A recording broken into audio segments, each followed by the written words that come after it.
And welcome to Magnet Brains. मैं रिया चौहान, आपकी दोस्त और host for social science and NTSC. आज आपके लिए लेकर आई हूँ 2012 का पार्ट 3, जिसमें हम बात करने वाले हैं 2012 की। तो ऑलरेडी हम इसके 2 पेपर पहले से सॉल्व कर चुके हैं, तीसरा पेपर हम आज सॉल्व करने वाले हैं। ये पेपर भी बढ़िया पेपर है, अच्छा पेपर है, कुछ नए क्वेश्चंस हैं इसमें मैं कम जगह बोलूंगी कि यार ये वाले तो पहले भी पूछे जा चुके हैं, 1-2 क्वेश्चन फिर भी मिल ही जाएंगे, है ना। तो प्रीवियस ईयर क्वेश्चन करने का यही फायदा है ना। क्योंकि हमको क्या होता है ना कि देखने को मिला है, समझ में आने लगा है, पेपर पैटर्न समझ आने लगा है, किस तरीके से कहाँ से क्वेश्चन कैसे घुमा के वो पूछ लेते हैं, ट्विस्टिंग क्वेश्चन की कैसे करते हैं, ये सब अब हम बढ़िया से समझ चुके हैं, है ना। और अगर आप नए हैं तो कोई प्रॉब्लम ही नहीं है आपके लिए। तो अगर ये वाला वीडियो आपको सबसे पहला यही वीडियो मिला है अगर तो कोई प्रॉब्लम नहीं है। एनटीएससी का पूरा सिलेबस हम सोशल साइंस का और बाकी दूसरे सब्जेक्ट्स का भी कंप्लीट कर चुके हैं, अवेलेबल है आपके पास में पूरी तरीके से। आप प्लेलिस्ट एक्सेस कर सकते हो। साथ ही साथ में पर्टिकुलरली सोशल साइंस के लिए मैंने आपके लिए प्रीवियस ईयर क्वेश्चन वाली सीरीज जो है वो पहले ही शुरू कर दी, क्योंकि क्वेश्चन जो है वो घुमा के नई नई लैंग्वेज में तरीकों से पूछे जाते हैं, तो वो चीज़ हम मन से क्वेश्चन फ्रेम कराएं। इसके बजाय सबसे अच्छा तरीका यही है कि हम क्वेश्चन को जो है पेपर ही पूरा का पूरा सॉल्व करें। तो हमारा हिस्ट्री, सिविक्स, ज्योग्राफी, इकोनॉमिक्स 6 से लेकर 10 तक के जितने भी चैप्टर्स है सब कुछ इंक्लूडेड हो जाएगा, करंट अफेयर्स भी इंक्लूड हो जाएगा, है ना। तो हमको पढ़ने में मज़ा भी आएगा, क्वेश्चन भी समझ आएंगे, हमारी लिंक जुड़ी रहेगी एग्जाम से। तो एग्जाम में जब पेपर आएगा तो हम घबराएंगे नहीं, क्योंकि हमने ऑलरेडी बहुत सारे पेपर सॉल्व कर चुके हैं, है ना। और अगर आप नए हैं तो मैं फिर से रिपीट कर देती हूँ, पुराने बच्चे इसको स्किप कर सकते हैं, क्योंकि मैं हर वीडियो में बोलती हूँ कि अगर आपको पहला क्वेश्चन देख के ही ना बने या दिक्कत आए कि नहीं समझ आ रहा है, ऑलरेडी ऑल्दो हमने सिलेबस कंप्लीट कर लिया है, तो कोई बात नहीं, मैं यहाँ पे आपका टेस्ट नहीं ले रही हूँ, है ना। मैं यहाँ पे आपको समझाने ही आई हूँ, आपके पेपर्स ही इसलिए कवर करवाने आई हूँ, ताकि अभी तक नहीं बनता आपको कोई प्रॉब्लम नहीं, इट्स ओके अगर अभी तक नहीं बन रहा है तो। लेकिन अब जैसे मैं आपको क्वेश्चन पढ़ाऊंगी, क्वेश्चन समझाऊंगी, उसके रिगार्डिंग कहानी सुनाऊंगी, एक्सप्लेनेशन दूंगी, आंसर बताऊंगी, तो उसके बाद ये वाला क्वेश्चन अगर कहीं पे आपको मिल जाता है ना, कोई अगर 2 थप्पड़ मार के आपसे सवाल पहले पूछता है तो पहले जवाब देना, उसके बाद फिर उसको 4 थप्पड़ मारना है तो मार देना, फिर पहले मुंह से अपने क्या निकलना चाहिए, जवाब निकलना चाहिए। इतने तरीके से हमको आंसर बन जाना चाहिए। समझ में आ रहा है कि नहीं? वही मतलब अभी तक अगर आपको नहीं आता है तो कोई प्रॉब्लम नहीं है, लेकिन अब जब आपको आ जाए, मैं बता दूं, फिर अगली बार ये क्वेश्चन कहीं भी दिखे, पेपर में दिख जाए, कहीं और दिख जाए, तो आपको आंसर पता होना चाहिए। एंड विद एनटीएससी, चलो अब वो बच्चे आ जाओ पुराने वाले भी, ठीक है, यहाँ तक ही स्किप करना था, यही पुरानी बातें हैं। बाकी एक और चीज मैं कहना चाहूंगी कि अगर आप एनटीएससी की तैयारी करते हो ना, एनटीएससी की तैयारी करते हो, तो वो आपके लिए काफी ज्यादा हेल्पफुल रहती है। क्यों? क्योंकि 6th से 10th तक का सिलेबस आता है, इसी में ना आपका सोशल साइंस जो है वो बहुत हद तक अच्छे से कवर हो जाता है, ठीक है, काफी सारा सोशल साइंस आपका कवर हो जाता है। अब यही जो आपका सोशल साइंस है ना, ये आपको आने वाली कॉम्पिटिटिव एग्जाम, अगर आप यूपीएससी के लिए ऑप्ट करते हो या कोई भी स्टेट पीएससी के लिए ऑप्ट करते हो या कोई भी गवर्नमेंट जॉब के लिए ऑप्ट करते हो जिसमें सोशल साइंस सब्जेक्ट आता है, तो उसमें ना आपका एक हैंड्स ऑन रहेगा as compare to other students, क्योंकि आप ऑलरेडी चीजें पढ़ चुके होंगे। समझ आ रहा है कि नहीं? तो आपको बहुत ज्यादा फायदेमंद है बहुत सारी चीजें, क्योंकि मैं भी आपको जैसे जैसे पढ़ाते जा रही हूँ तो मुझे भी नई नई चीजें सीखने मिल रही है इसके साथ में, एंड काफी मजेदार है। ठीक है, पहले क्वेश्चन से शुरुआत करते हैं। क्या कह रहा है सबसे पहला क्वेश्चन जो है वो असर्शन रीजन वाला पूछा गया है। तो इस पर्टिकुलर ईयर में असर्शन रीजन के भी क्वेश्चन जो है वो पूछे गए थे। ठीक है, तो असर्शन क्या दिया हुआ है? असर्शन दिया है, अच्छा, असर्शन रीजन में बेसिकली आपके ये 4 ऑप्शन पक्के होते हैं, है ना। और कैसे दिए रहते हैं? एक असर्शन दे देते हैं, एक रीजन दे देते हैं, यानी कि ये वाली जो लाइन है ना, ये एक स्टेटमेंट दे देते हैं और ये वाली एक स्टेटमेंट दे देते हैं। फिर ये कहते हैं कि आप बताओ कि ये दोनों स्टेटमेंट सही है कि नहीं, या ये वाली स्टेटमेंट जो है वो इसका रीजन है कि नहीं, है ना। तो ये हमको ऑप्शन में से चूज करना होता है। तो मैं बताती हूँ अपने को कैसे इसको सॉल्व करना है। ठीक, तो असर्शन क्या बताया हुआ है? Indian rivers on the western coast do not form delta though they bring along lot of sediments, है ना। ये स्टेटमेंट जो है ये क्या कह रहा है कि जो भारतीय नदियां हैं, है ना, भारतीय नदियां हैं जो वेस्टर्न कोस्ट पे बह रही है। कहाँ पे बह रही है? वेस्टर्न कोस्ट पे बह रही है, ठीक है। तो ये क्या है हमारा, ये गुजरात वाला हिस्सा आ गया, ठीक है, ये नीचे वाला हिस्सा आ गया और ये इधर हमारा नीचे वाला हिस्सा आ गया, ठीक है। तो बेसिकली वेस्टर्न कोस्ट के थोड़ा सा दुबला पतला इंडिया में ना जगह इतनी थी इसीलिए, बाकी आप समझ गए ना कि हम साउथ वाला रीजन की बात कर रहे हैं बेसिकली, ठीक है। तो हमारा जो कोस्टल एरिया होता है वो ईस्टर्न और वेस्टर्न कोस्टल एरिया कौन सा होता है वो मैं आपको बता देती हूँ। ये क्या है, वेस्ट साइड, और ये कौन सी है, ईस्ट साइड, ठीक है। तो ये वाला जो एरिया है ना ये वेस्टर्न कोस्ट है और ये वाला जो एरिया है ये ईस्टर्न कोस्ट है। समझ गए कि नहीं समझ गए, ठीक। तो अब यहाँ पे कह रहा है कि जो रिवर जो वेस्टर्न कोस्ट पे बहती है वो डेल्टा फॉर्म नहीं करती, ठीक है। जैसे आपने देखा है ना कि ईस्टर्न साइड पे यहाँ पे आपको सुंदरबन डेल्टा और इधर भी आपको एक दो डेल्टा बनते हुए दिखते हैं, ठीक है। तो लेकिन ये कह रहे हैं कि ईस्टर्न कोस्ट पे तो बनते हैं, बाकी वेस्टर्न कोस्ट पे आपने डेल्टा बनते हुए नहीं देखा होगा, जबकि ये वाली रिवर्स जो है वो अपने साथ में सेडिमेंट्स लेकर आती है, ऐसा ये स्टेटमेंट कह रहा है, ठीक है। रीजन इसका कह रहा है tidal waves wash away sediments from the western coast. Reason ये बता रहा है डेल्टा फॉर्म न करने का कि जो टाइडल वेव्स है, मतलब ये इधर क्या है, पूरा का पूरा समुद्र है, दो चारों तीनों तरफ ये पेनिनसुलर रीजन है ना। पेनिनसुलर रीजन कौन सा होता है, ऐसा रीजन जो तीनों तरफ से पानी से घिरा होता है, तीन तरफ से पानी से घिरा होता है ना। तो अब इधर भी पानी, इधर भी पानी, इधर भी पानी है, तो जो पानी जो है तो यहाँ पे टाइड जाहिर सी बात है, समुद्र है तो हाई टाइड लो टाइड तो होनी है। तो ये कह रहा है कि टाइडल वेव्स जो है वो क्या करती है, सेडिमेंट को धोके अपने साथ में ले जाती है। तो ये रीजन बता रहा है कि डेल्टा न फॉर्म होने का रीजन ये है। अब ये तो ये स्टेटमेंट जो है ये बोल रहा है, असली कहानी मैं बताती हूँ कि क्या होती है। बेसिकली अगर देखा जाए तो वेस्टर्न कोस्ट जो है ना इसका स्लोप जो है वो स्टीप स्लोप होता है, ठीक है, एकदम बह के पानी नीचे जाता है। तो जब बह के पानी नीचे जाएगा ना तो उसको ज्यादा समय नहीं लगेगा समुद्र से मिलने में, वो फट से समुद्र से मिल जाएगा, ठीक है। साथ ही साथ में क्योंकि ये समुद्र से फट से मिल जाता है तो वो सेडिमेंट्स ज्यादा अपने साथ में लेके आ ही नहीं पाती, है ना। तो ये स्टेटमेंट तो गलत ही हो जाती है, कह रहा है ना कि दो they bring lot of sediments along themselves, तो नहीं, वो सेडिमेंट्स लेके आ ही नहीं पाती अपने साथ में, ठीक है। तो पहला स्टेटमेंट तो जो है वो क्या हो जाएगा, फॉल्स ही हो जाएगा, है ना। पहला स्टेटमेंट तो सही है ही नहीं, ठीक है। और दूसरा ये जो कह रहा है कि टाइडल वेव्स जो है वो सेडिमेंट वॉश कर देती है वेस्टर्न कोस्ट से, तो ये स्टेटमेंट तो सही है, लेकिन ये इसका रीजन नहीं है। समझ रहे हो कि नहीं समझ रहे हो, यहाँ पे इस स्टेटमेंट का रीजन क्या आएगा, रीजन वो आना चाहिए जिसके कारण वेस्टर्न कोस्ट पे रिवर्स डेल्टा नहीं बना पाती। समझ रहे हो कि नहीं, क्लियर है कि नहीं। तो ये रीजन नहीं है ना डेल्टा न बनाने का, डेल्टा न बनाने का रीजन तो ये है कि स्टीप स्लोप है, तो डेल्टा बनाने का मौका ही नहीं मिलता, वो तो फट से आती है और पानी में बह जाती है, फट से आती है और पानी में बह जाती है, क्योंकि स्टीप स्लोप है। क्लियर है कि नहीं, ठीक है। तो क्या हो जाएगा इसका आंसर, ए जो है वो फॉल्स है और बी जो है वो ट्रू है। अब बाकी कोई किसी का रीजन नहीं है ना, तो सिंपली जो है वो ए, ये लास्ट वाला ऑप्शन ही होता है ये वाला, तो ए फॉल्स हो जाएगा और बी क्या हो जाएगा, ट्रू हो जाएगा। आंसर एक बार हम चेक कर लेते हैं कि हमारा आंसर जो है वो क्या है, ठीक है, फिर हम आगे बढ़ेंगे। आई होप आपको समझ में आ रहा है ना। तो डी ऑप्शन जो है वो हमारा सही ऑप्शन है। क्लियर। तो इस क्वेश्चन के साथ में आपको क्या क्या चीजें क्लियर होगी, वेस्टर्न कोस्ट क्या होता है, ईस्टर्न कोस्ट क्या होता है, किस कोस्ट पे डेल्टा बनते हैं, किस कोस्ट पे डेल्टा नहीं बनते हैं, है ना। अब इसी क्वेश्चन में से आपसे कैसे क्वेश्चन पूछे जा सकते हैं और भी, कि कौन से कोस्ट पे डेल्टा बनते हैं, कौन से कोस्ट पे डेल्टा नहीं बनते, है ना, या ईस्टर्न कोस्ट पे डेल्टा बनते हैं या वेस्टर्न कोस्ट पे डेल्टा बनते हैं, ठीक है। टाइडल वेव्स जो है वो कहाँ पे से बह के लेके जाती है सेडिमेंट्स को, है ना। स्टीप स्लोप कौन से वाले पे होता है, समझ रहे हो कि नहीं समझ रहे हो, कौन से वाले कोस्ट पे स्टीप स्लोप होता है। तो ये सारी चीजें जो हैं वो आप कई बार एक ही क्वेश्चन में से क्या कर पाते हो, क्लियर कर पाते हो, बहुत सारे क्वेश्चन फ्रेम कर पाते हो।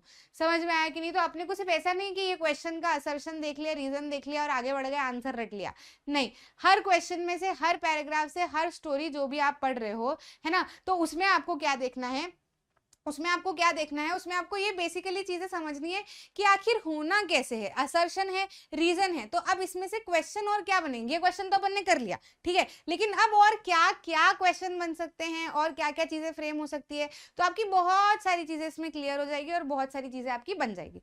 समझ में आया कि नहीं। अब आ जाते हैं हम अगले क्वेश्चन पे, जिसमें कह रहा है, असर्शन दिया हुआ है, jute is considered a golden fibre. Jute को क्या कहते हैं, गोल्डन फाइबर कहते हैं। क्या कहते हैं, गोल्डन फाइबर, मतलब ये गोल्ड जैसा फाइबर है, मतलब ऐसा फाइबर है जो कि गोल्ड जैसा दिखता है ना, यही समझ सकते हैं हम इससे। अब इसका रीजन जो है ये दे रहे हैं कि jute in its appearance is golden in colour. हाँ, तो बिल्कुल सही रीजन है ना, जो अभी मैंने बोला वही इन्होंने यहाँ पे रीजन में लिख दिया कि जूट को गोल्डन फाइबर कहा ही क्यों जाता है। देखो पहला जो असर्शन है रीजन, उसका वाकई में रीजन होना चाहिए, तभी वो क्या कहलाएगा कि A and B is true and R is the reason of A. समझ में आया कि नहीं आया? ठीक, तो ए जो है स्टेटमेंट क्या कह रही है भाई कि हाँ जूट जो है वो क्या है, गोल्डन फाइबर है। ठीक है, और वाकई में जो जूट जो है वो क्या करता है, गोल्डन फाइबर इसलिए कहा जाता है क्योंकि वो अपीयरेंस में कैसा दिखता है, गोल्डन दिखता है, इसलिए उसको क्या कहते हैं, हम गोल्डन फाइबर कहते हैं। फाइबर तो इसलिए कहते हैं क्योंकि फाइबर है ही ठीक है, तो हमारा आंसर क्या हो जाएगा इसमें, both A and R true and R explains A, तो it's clearly a right option. ठीक है, नेक्स्ट क्वेश्चन पे आ जाते हैं। असर्शन कह रहा है tank irrigation is most common and prevalent means of irrigation in peninsular reason, है ना, कि जो टैंक इरिगेशन है वो क्या है, सबसे मोस्ट कॉमन और प्रिविलेंट मींस ऑफ इरिगेशन है पेनिनसुलर इंडिया में। तो भाई पेनिनसुलर इंडिया बनाते हैं हम, पेनिनसुला, अच्छा पेनिनसुला को लेके तो कोई कंफ्यूजन नहीं है ना, मैंने पिछले क्वेश्चन में भी आपको क्लियर किया है कि पेनिनसुला आखिर होता क्या है। ठीक है, मतलब कोई भी ऐसी लैंड, कोई भी ऐसी जमीन जो क्या है, तीन तरफ से पानी से घिरी हो। ठीक है, समझ में आया कि नहीं? तो हम पूरे भारत में अगर हम देखें तो यही ऐसा एरिया है ना जो तीनों तरफ से पानी से घिरा है, इधर भी पानी है, इधर भी पानी, इधर भी पानी, ऊपर की तरफ तो जमीन है, ऊपर कहाँ पानी है? क्लियर है कि नहीं? समझ में आ रहा है ना, क्लियर हो रहा है ना? मतलब मैं आपको कंसेप्ट भी, दूसरे भी कंसेप्ट साथ साथ में करवाते जा रही हूँ। मान लो आपसे किसी क्वेश्चन में पूछ लिया कि व्हाट इज अ पेनिनसुला ठीक है, या कोई किसी एरिया का नाम दे दिया, पूछ लिया इज इट अ पेनिनसुला, तो आपको पता होना चाहिए कि आखिर पेनिनसुला जो है वो होता क्या। क्लियर है कि नहीं? तो यहाँ पे क्या बोल रहे हैं कि पेनिनसुलर रीजन में टैंक इरिगेशन जो है वो सबसे कॉमन और प्रिविलेंट, मतलब बहुत समय से चला आ रहा है, ऐसे टाइप का इरिगेशन। तो हाँ वाकई ये सही बात है कि पेनिनसुलर रीजन में जो है वो टैंक इरिगेशन काफी ज्यादा चला करता है, बहुत कॉमन है और बहुत लोग उस तरीके से इरिगेशन करते हैं। ठीक है, अब इसका रीजन ये दे रहे हैं, the terrain of peninsular plateau is very uneven with many natural depressions, कि ये कह रहे हैं कि जो पेनिनसुलर प्लेट्यू है, मतलब यहाँ ये वाला रीजन जो है इसको पेनिनसुला कहते हैं, यहाँ पे प्लेट्यूज भी पाए जाते हैं बहुत सारे। ठीक है, तो ये जो पेनिनसुलर प्लेट्यूज है ये काफी ज्यादा अनइवन है और इनमें डिप्रेशंस भी काफी ज्यादा है, इस कारण से टैंक इरिगेशन होता है, ऐसा इनका कहना है। ठीक है, तो अब मैं आपको कहानी सुनाती हूँ। तो हाँ, हम इसको कह सकते हैं कि दोनों स्टेटमेंट जो है वो सही है, और जो दूसरा स्टेटमेंट है वो पहले का रीजन भी है। ठीक है, क्योंकि जो ये जो पेनिनसुलर रीजन है यहाँ पर एक तो पेनिनसुला का मतलब मैंने आपको समझा दिया है ना, यहाँ पर ऐसा है कि बारिश जो है वो काफी ज्यादा अनइवन होती है। ठीक है, तो अब इरिगेशन की जरूरत तो पड़ती है, समझ में आ रहा है कि नहीं? इरिगेशन की काफी ज्यादा जरूरत पड़ती है। अब इरिगेशन की जरूरत करने के लिए लोग क्या करेंगे, अलग अलग मेथड ढूंढेंगे। ठीक है, तो एक तरीके से क्या कर सकते हैं, कैनाल भी बना सकते हैं, लेकिन यहाँ पे कैनाल नहीं बन पाता। क्यों नहीं बन पाता? क्योंकि बहुत अनइवन टेरेन है। ठीक है, कहीं ऊबड़ खाबड़ सा, कहीं पे बहुत डिप्रेशन है, कहीं पे ऊंचा हो जाएगा, कहीं पे नीचा हो जाएगा, तो ऐसी जगह पे कैनाल बनाना बहुत मुश्किल हो जाता है। समझ रहे हो ना? तो फिर कैनाल वाला चीज तो जो है वो अपनी हट गई, इसलिए बहुत समय से टैंक इरिगेशन ही यहाँ पर चला करता है, क्योंकि जो जो प्रॉब्लम है उसी को इन्होंने सोल्यूशन बना लिया। प्रॉब्लम क्या है कि डिप्रेशन है काफी ज्यादा, मतलब खड्डे हैं काफी ज्यादा, मतलब बहुत बड़े बड़े आपको ऐसे गड्ढे के गड्ढे मिलेंगे, या बहुत बड़े ऐसे मिलेंगे कि आप उनको तालाब ही बना लो, उनका टैंक ही बना लो। ठीक है, तो ये इन्होंने क्या किया कि अच्छा चलो अपन कैनाल नहीं बना पा रहे हैं, तो अपन ये जो बड़े बड़े खुले मैदान हैं जिसमें बहुत डीप डिप्रेशन है, तो उसमें क्या करो, जो रिवर का पानी आ रहा है या फिर जो बारिश का पानी आ रहा है उसको स्टोर करो। ठीक है, उसको वहां से निकलने मत दो, और जब पानी नहीं रहेगा तो हम क्या कर लेंगे, इसी को यूज कर लेंगे। समझ रहे हो कि नहीं? तो बेसिकली ये क्या करते हैं, टैंक इरिगेशन वहां पे ज्यादा यूज करते हैं, और रीजन यही है कि वहां पर बहुत ज्यादा डिप्रेशन है। तो ये जो प्रॉब्लम है कि कैनाल इरिगेशन नहीं कर पाते, तो इसी प्रॉब्लम को इन्होंने सॉल्यूशन निकाल दिया कि हाँ भाई चलो कैनाल नहीं कर पा रहे, अपने को तो इरिगेशन करना है ना, तो कैनाल ना करके टैंक कर लेते हैं। तो बहुत समय से ये टैंक इरिगेशन यहाँ पे प्रिवलेंट हो रहा है। ठीक है, तो हमारा आंसर इसमें क्या हो जाएगा, आंसर जो है वो हमारा हो जाएगा both A and R R true and R is really explanation of A, है ना। तो ए ऑप्शन हमारा क्या हो जाएगा, सही हो जाएगा। कहानियां समझ आ रही है? अब इनसे रिलेटेड अगर कोई क्वेश्चन बन के आ जाते हैं तो आई होप आपको प्रॉब्लम नहीं आएगी, आप उनको सॉल्व कर पाओगे, पक्का प्रॉमिस? ठीक है, नेक्स्ट क्वेश्चन पे आ जाते हैं। Delhi has a high annual range of temperature, Delhi का जो है वो टेम्परेचर जो है वो high annual range of temperature यहाँ पे देखने को मिलता है। ठीक है भाई। नेक्स्ट क्या कह रहे हैं, Delhi is located in the sub tropical region. तो ये रीजन बता रहे हैं कि दिल्ली में जो है वो एनुअल रेंज ऑफ टेम्परेचर जो है वो काफ़ी ज़्यादा हाई है। मतलब बेसिकली अगर पूरी तरीके से साल भर का रेंज ऑफ टेम्परेचर अगर आप देखो तो बहुत हाई आपको देखने को मिलेगा। ठीक है, मतलब बहुत ज़्यादा वेरिएशन भी मिलेगा, प्लस गर्मी भी बहुत ज़्यादा मिलेगी, सब कुछ होगा, है ना। फिर उस चीज़ का रीज़न जो है ये बता रहे हैं क्योंकि दिल्ली सब ट्रॉपिकल रीजन में आता है, इसलिए ऐसा है। अब कुछ बच्चों को प्रॉब्लम्स आती हैं, है ना। कुछ बच्चों को प्रॉब्लम्स ये आती है कि ट्रॉपिकल, सब ट्रॉपिकल, ये टेम्परेट, ये पोलार, ये सब रीजन आखिर होते क्या है ना। तो मैं आपको एनटीएससी में ऑलरेडी पढ़ा के आई हूँ, जो हमारे कंसेप्ट वीडियोज है। अगर आपने देखा है तो कोई प्रॉब्लम नहीं है, आपको याद होगा। लेकिन अगर आपने नहीं देखा है तो मैं आपको फिर से समझा देती हूँ कि मान लो ये क्या है, हमारे सूरज दादा, भैया हटो इधर से, पेन ले लेते हैं पहले। ठीक है, ये क्या है, हमारे सूरज दादा, है ना। और ये क्या है, हमारी पृथ्वी दीदी। ठीक है, ये क्या है, हमारे सूरज दादा, और ये क्या है, हमारी पृथ्वी दीदी। अब सूरज दादा की किरणें जो है वो कुछ इस तरीके से फैलती है। कैसे फैलती है, इस तरीके से फैलती है। ठीक है, समझ आ रहा है। अब आप देखो कि जिस तरीके से सूरज दादा की किरणें, जाहिर सी बात है पृथ्वी इतनी पास नहीं है क्योंकि जगह की कमी है अपने पास, इसलिए अपन ऐसे कर रहे हैं उसको। बाकी आप समझ पाओगे, है ना। क्वेश्चन भी यहाँ पे होना जरूरी है ताकि आपको ध्यान रहे कि बात किस बारे में की जा रही है। ठीक है, तो यहाँ पे क्या है कि जैसे आप देख रहे हो, अगर हम सूरज दादा के कारण अर्थ पे पड़ने वाली किरणों को थोड़ा सा डिवाइड करें तो हमको किस तरीके की कंडीशन बनते हुए दिखेगी। हमको दिखेगा कि बीच में तो क्या है, हमारा ये इक्वेटर है। ठीक है, हमको दिखेगा कि ये जो ऊपर ऐसे कर लो और नीचे ऐसे कर लो, तो ये वाले जो दोनों रीजन है ना, इसमें बराबर धूप पड़ रही है। ठीक है, जितनी धूप यहाँ वाले रीजन पे पड़ रही है उतनी धूप यहाँ वाले रीजन पे भी पड़ रही है। समझ में आ रहा है कि नहीं। ठीक है, अब उसके बाद में ये यहाँ पे सबसे नीचे इसको कर दो और यहाँ पे ऊपर इसको कर दो, तो अगर हम देखें तो ये वाला रीजन और ये वाले रीजन में भी समान धूप पड़ रही है, एकदम बहुत ज्यादा नहीं पड़ रही है, थोड़ी सी फैलते हुए जा रही है। ठीक है, ठीक है, तो ये वाला रीजन और ये वाला रीजन एक जैसा हो जाएगा। अब ये जो लास्ट वाला रीजन अगर हम डिवाइड करें तो भैया यहाँ तो धूप आना बहुत ही मुश्किल दिख रहा है ना, बहुत ही दूर भी है, और धूप जो है वो तो बिल्कुल उधर ही जा रही है, इधर तो मुश्किल से ही आ रही है। समझ रहे हो कि नहीं समझ रहे हो। तो हमने क्या किया कि यार इस तरीके से कुछ हीट जो है वो अर्थ पे डिवाइड हो रही है, तो आप क्या करें, इसको कैसे समझे, कैसे पढ़ाएं। तो अगर आपकी क्लास में अलग अलग तरीके के व्यक्ति होते हैं तो उनको पहचानने के लिए, उनको बुलाने के लिए, उनके बारे में बातें समझाने के लिए उनके नाम रखे जाते हैं कि नहीं, घर में नाम रखे जाते हैं कि नहीं, कितने व्यक्ति है, सब अलग अलग तरीके के हैं, तो कैसे किसको पहचानेंगे, तो हम क्या कर देते हैं, नाम रख देते हैं। तो ऐसे इन्हीं जोन्स का नाम रख दिया गया। अब यहाँ पे आएगा आपको बहुत मजा, क्योंकि एक बहुत ही बढ़िया बचपन का जो आपका भ्रम है वो बिल्कुल क्लियर हो जाएगा यहाँ पे कि भाई यही जो आपकी लाइन है ना, ये कौन से लैटिट्यूड पे आती है। ये वाली लाइन आपकी आती है 66.5 डिग्री। ठीक है, ये अपना क्या आ जाएगा, साउथ वर्ड्स हो जाएगा, और ये हमारा क्या हो जाएगा, नॉर्थ वर्ड्स। तो ये आ जाएगा हमारा, नहीं इसको नहीं, ये 66.5 नहीं होगा, ये वाला जो है वो 66.5 होगा, और ये वाला जो है ये क्या हो जाएगा, 22.5 डिग्री साउथ। ठीक है, और ये वाला क्या हो जाएगा, ये हमारा जो है ये 22.5 डिग्री नॉर्थ है, और ये वाला पार्ट जो है वो क्या हो जाएगा, 66.5 डिग्री नॉर्थ हो जाएगा। ठीक है, आप समझ रहे हो कि नहीं समझ रहे हो। तो हमने क्या किया, इस हिसाब से पूरे ये जो है लैटिट्यूड है, डिग्री पे होते हैं ना हमारे अलग अलग लैटिट्यूड, तो हमने इस वाले लैटिट्यूड का नाम अलग दे दिया, इस वाले लैटिट्यूड को हमने कह दिया ट्रॉपिक ऑफ कैप्रिकॉन, और ये वाले लैटिट्यूड को हमने नाम दे दिया ट्रॉपिक ऑफ कैंसर।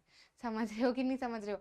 तो अब ये जो इक्वेटर है 0 डिग्री, ये 0 डिग्री इक्वेटर और ट्रॉपिक ऑफ कैप्रिकॉन के बीच वाला जो पार्ट है इसी को क्या कहते हैं, सब ट्रॉपिकल जोन, है ना, या फिर टेम्परेट जोन। ठीक है, सेम इसको भी क्या कहते हैं, सब ट्रॉपिकल जोन या फिर टेम्परेट जोन। एक जैसा जोन क्यों कहते हैं, क्योंकि दोनों पे धूप जो है वो एक जैसी पड़ती है। क्लियर है कि नहीं क्लियर है। इसको क्या कहते हैं, टेम्परेट जोन। ठीक है, इसको क्या कहते हैं, टेम्परेट जोन। समझ में आया कि नहीं आया, कौन सा जोन कहते हैं, टेम्परेट जोन इसको कहते हैं। और ये वाला जो ऊपर वाला है इनको क्या कहते हैं, पोलर रीजन। क्या कहते हैं, पोलर रीजन। क्लियर है कि नहीं क्लियर है। ठीक है। तो ये जो tropic of Capricorn, tropic of Cancer, equator, हम जो सोचते हैं ना कि इनका नाम देने की क्या जरूरत थी और ये इसी लैटिट्यूड के ऊपर क्यों है, तो ये हीट जोन डिवाइड करने के लिए इनको नाम दिया है, ताकि हमको समझ में आए कि कौन से रीजन पे हीट जो है वो सेम रहेगी, है ना। तो हमने जब निकाला तो हमको पता चला कि 65 डिग्री साउथ और 65 डिग्री नॉर्थ पे सेम सेम बातें हो रही है, हरकतें हो रही है। 22.5 डिग्री साउथ और 22.5 डिग्री नॉर्थ पे भी सेम सेम बातें, सेम सेम हरकतें हो रही है। क्लियर है कि नहीं क्लियर है ना। तो फिर हमने क्या कर दिया, उनको नाम दे दिया और उनको हीट जोन्स बना दिए। ठीक है। अब दिल्ली की बात कर रहे थे हम कुल मिला के यहाँ पे, तो दिल्ली में, दिल्ली क्या सब ट्रॉपिकल है कि नहीं ये चेक कर लेते हैं हम, है ना। तो आपने सुना है कि इंडिया में से, इंडिया पे से ट्रॉपिक ऑफ कैंसर होते हुए जाता है ना। इतना तो हमको पता है कि ट्रॉपिक ऑफ कैंसर होते हुए जाता है। ठीक है। तो कहीं ना कहीं ये जो ट्रॉपिक ऑफ कैंसर के आसपास ही ये जो ट्रॉपिक ऑफ कैंसर है, ट्रॉपिक ऑफ कैंसर ऊपर की तरफ है, नीचे से कैप्रिकॉर्न है, तो भाई यहाँ आ गए हम, कहीं ना कहीं इधर ही है। ठीक है। हमको पता भी है कि नॉर्थ में ईस्टवर्ड साइड है, तो इधर वाला हिस्सा भी गया, मतलब हम कहीं ना कहीं यहीं पे बैठे हैं। ठीक है। तो नॉर्थ ईस्टर्न हेमिस्फीयर में हम आते हैं ना, ये मैं आपको ऑलरेडी बता चुकी हूँ।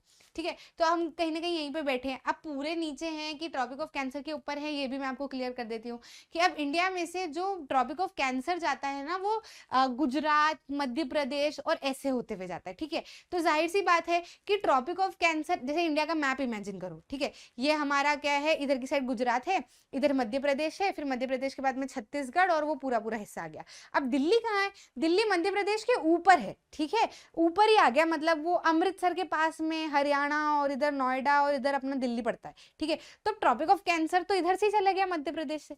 तो यानी कि आधा हिस्सा, मतलब ट्रॉपिक ऑफ कैंसर कहीं ना कहीं बीच में से जा रहा है ना इंडिया के, मतलब इंडिया का आधा हिस्सा सब ट्रॉपिकल जोन में और आधा हिस्सा ट्रॉपिकल जोन में आएगा कि नहीं आएगा। ठीक है। मतलब ये क्या है, ये जो है ट्रॉपिक ऑफ कैंसर है ना, ये यहाँ पे कहीं ना कहीं मध्य प्रदेश पड़ेगा। अब दिल्ली जो है वो तो ऊपर है ना, तो इंडिया का आधा हिस्सा क्या हो गया, सब ट्रॉपिकल जोन में हो गया, और आधा क्या हो गया, अपना टेम्परेट जोन में हो गया। ठीक है। समझ में आ रहा है कि नहीं आ रहा है। ठीक है। तो ये क्या हो गया, हमारा सब ट्रॉपिकल जोन में जो है वो हमारा क्या आ जाएगा, दिल्ली आ जाएगा। ठीक है। तो हमारा आंसर जो है वो क्या हो जाएगा, both A and R R, खुल जा भाई, both A and R R जो है वो हमारा आंसर क्या हो जाएगा, ट्रू हो जाएगा।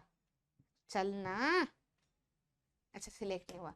ठीक है। तो हमारा आंसर क्या हो जाएगा, ए जो है वो क्या है, बिल्कुल सही है ना। और आर जो है वो क्या है, इसका रीजन जो है वो एक्सप्लेन करा है कि क्योंकि ये सब ट्रॉपिकल जोन में आ जाता है ना, इसी वजह से क्या है वहां पर high annual range of rainfall जो है वो होती है।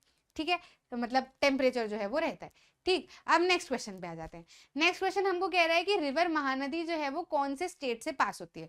तो मैंने यहाँ पे एक इमेज ही आपको सीधे से लगा दी है ताकि आपको थोड़ा सा क्लियर रहे और दिख जाए चीजें, है ना। तो यहाँ पर क्या है, रिवर महानदी, आई होप आपको दिख रही है, ये वाली रिवर जो है वो क्या है, महानदी है। मैं फिर भी आपको थोड़ा सा क्लियर कर देती हूँ यहाँ पे। ठीक है। ये रही हमारी रिवर महानदी। अब आप देखो कि ये रिवर महानदी कौन से स्टेट से होते हुए जा रही है, इधर क्या आता है, उड़ीसा आता है ना, उड़ीसा आता है। इधर की साइड में जो है वो छत्तीसगढ़ की बॉर्डर आ जाएगी, और हाँ इधर से तो महाराष्ट्र जो है वो भी आ जाएगा यहाँ से कहीं से। ठीक है। समझ में आ रहा है कि नहीं। तो उड़ीसा वाले पार्ट में कहीं ना कहीं जो है वो हमको महानदी दिखेगा। तो उड़ीसा दिख रहा है क्या, हाँ बिल्कुल दिख रहा है। ये रहा आंध्र प्रदेश, कर्नाटक और ये सब तो अलग हो जाएगा। तो हमारा आंसर जो है वो क्या हो जाएगा, जैसे मैं यही चीज आपको बिना मैप के अगर दिखाती हूँ तो मैं मन से कह रही हूँ महानदी इधर जाती है, इधर उड़ीसा पड़ता है, तो फिर वो आपको दिमाग में नहीं आएगा, है ना। इससे अच्छा पिक्टोरियली आप चीजें समझ लो, तो आपके लिए चीजें जो है वो काफी हद तक आसान हो जाएगी। तो आंसर हमारा जो है वो क्या हो जाएगा, उड़ीसा। ठीक। नेक्स्ट क्वेश्चन पे आ जाते हैं। India is deficient in which of the following minerals, India जो है वो इनमें से कौन से मिनरल्स में डेफिशिएंट है, मतलब इंडिया में ऐसा कौन सा मिनरल्स है जो इंडिया में कम पाया जाता है। ठीक है। तो mica, bauxite, iron and lead, भाई मिका, बॉक्साइड और आयरन तो भरपूर है हमारे यहाँ पर, बहुत ज्यादा है। हम एल्यूमिनियम स्मेल्टिंग भी करते हैं, एल्यूमिनियम भी बनाते हैं, मिका भी हमारे यहाँ पे पाया जाता है, हम पढ़ के आए हैं।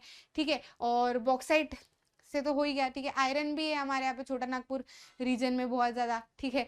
तो ये तीन चीज है। बाकी हाँ ये जो लेड है ये यहाँ पर काफी कम मिलता है, तो लेड जो है वो हम यहाँ पे टिक करेंगे। ठीक है। The source of best quality pashmina wool is, pashmina वुल जो होता है वो बहुत अच्छी क्वालिटी का होता है और बहुत ही सॉफ्ट माना जाता है, बहुत ही अच्छा माना जाता है, बहुत ही मतलब लोग जो है वो उसको काफ़ी पसंद करते हैं।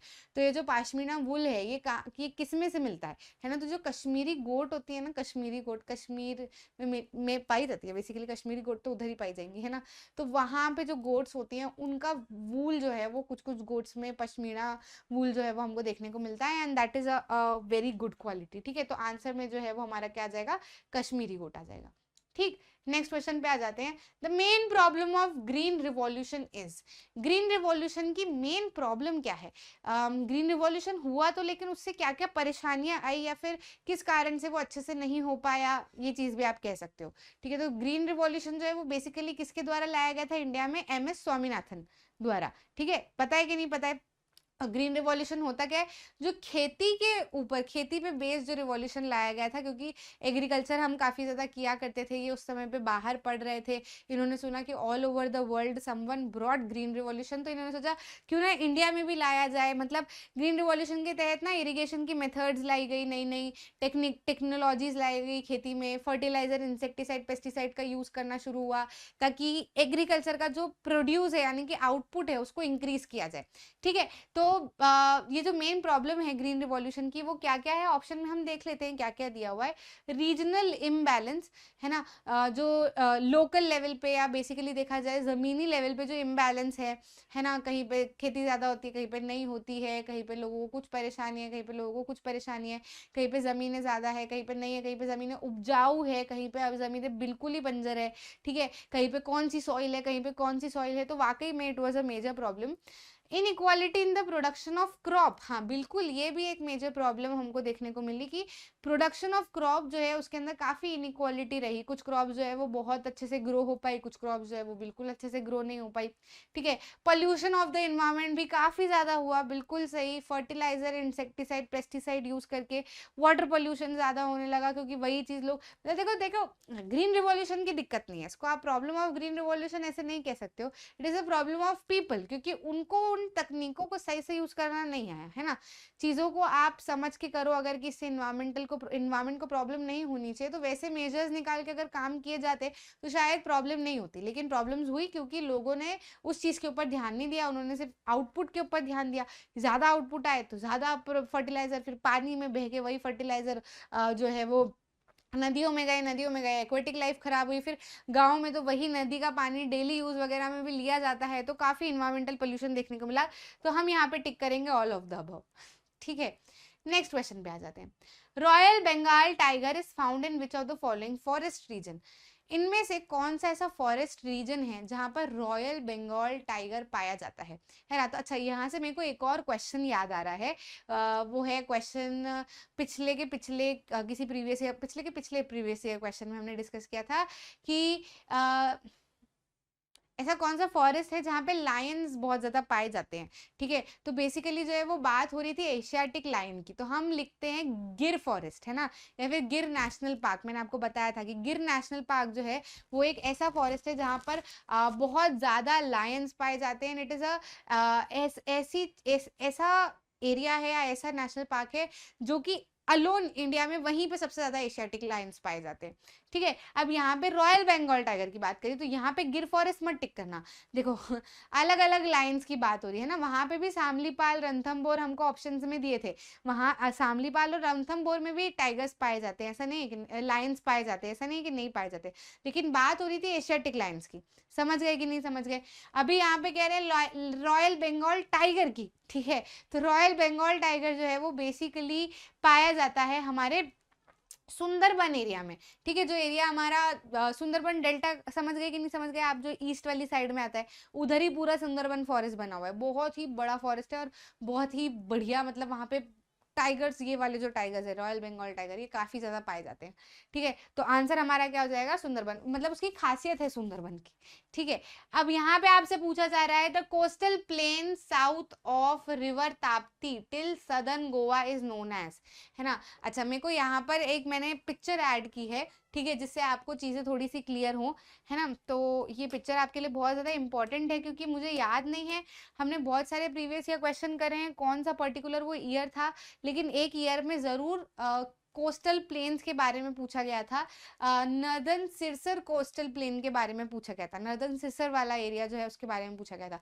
तो आपको पता होना काफ़ी ज़्यादा ज़रूरी है कि ये जो हमारा पूरा पेनिनसुलर रीजन है ना, इसको कोस्टल प्लेन्स इनको ना नाम दिए हुए हैं, ठीक है। ये जो मैंने अभी कोस्टल प्लेन्स के बारे में आपको बताया था ना कि वेस्ट साइड और ईस्ट साइड होते हैं, तो उसमें भी ना डिवाइड कर दिए हैं अलग अलग प्लेन्स के नाम, ताकि किसी एरिया के बारे में कुछ पर्टिकुलर चीज समझाना हो तो वो हम और आसानी से समझा पाए, ठीक है। तो ये वाला इतना जो एरिया है ना, ये वाला इतना एरिया मतलब हमारा जो ये गुजरात वाला हिस्सा जो होता है ना, तो गुजरात वाला ये जो यहाँ से यहाँ तक का हिस्सा जो है वो हमारा होता है, इसको क्या कहते हैं, कच्छ।